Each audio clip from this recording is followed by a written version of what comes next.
Continuiamo con la categoria junior uomini, 16 atleti in gara. In prima corsia Federico Gasparri, Bruni Romano. In seconda corsia esterna Michele Scolaro, atletica vicentina.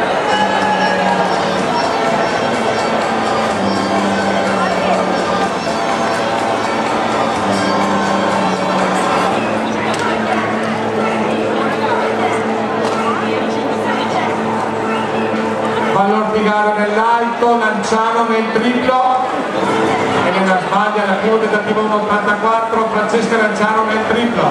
Continuiamo con la presentazione degli 800 con Sorviene El Capuri in seconda interna del Bustorino, terza esterna Stefano Migliorati, Rocchino, terza interna Matteo Orlandi, Running Club Futura.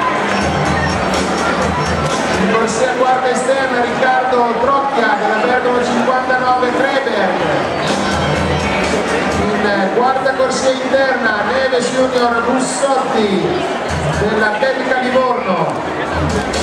In quinta corsia unica quindi Enrico Parigi, Atletica Saluzzo.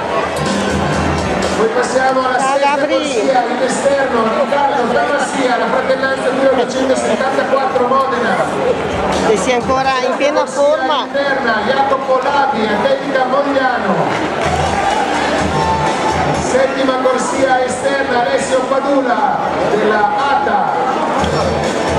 In settima corsia interna Ayub Abil, la Fratellanza 1874. Nell'ottava corsia troviamo all'esterno Damiano Guerrieri, calcestruzzi Corradini Excelsior, e Abdicadar Sheikh Ali dell'aeronautica militare studentesca Cariglietti. I due atleti che hanno corso davvero forte da pochi giorni sono Jacopo Lavi e Sorviene El Capuri, che hanno abbattuto abbondantemente il muro degli 1,50.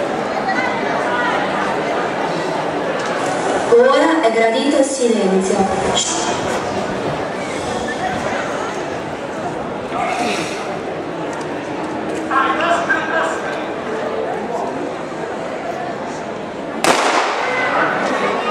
E mentre è partita la finale unica degli 800 juniores, ovviamente non abbiamo detto in diretta durante la presentazione, abbiamo visto un salto di Francesca Lanciano nel triplo, 12,74 per lei è il primo salto e si pone in prima posizione provvisoria, mentre nel salto in alto Enrica Cipolloni, Fiamme Oro, primo tentativo a 1,84, dopo aver fallito l'1,82 si è riservata i due tentativi a questa misura.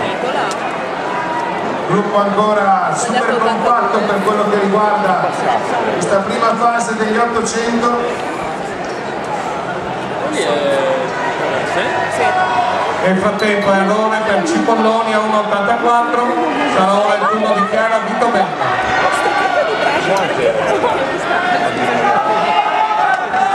Jacopo Lavi e Sorviene El Capuri vanno a far chiudere il 58 e il 59 e 38.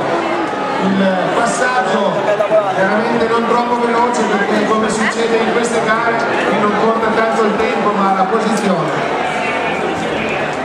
Attila Ayub della Fratellanza si è portato ora in seconda posizione, viene affiancato e superato ora da Jacopo Lavi. Intanto Sorviene El Capuri prova a lanciare lo sprint quando mancano 200 metri, ora 150. Però Joao che davvero splendido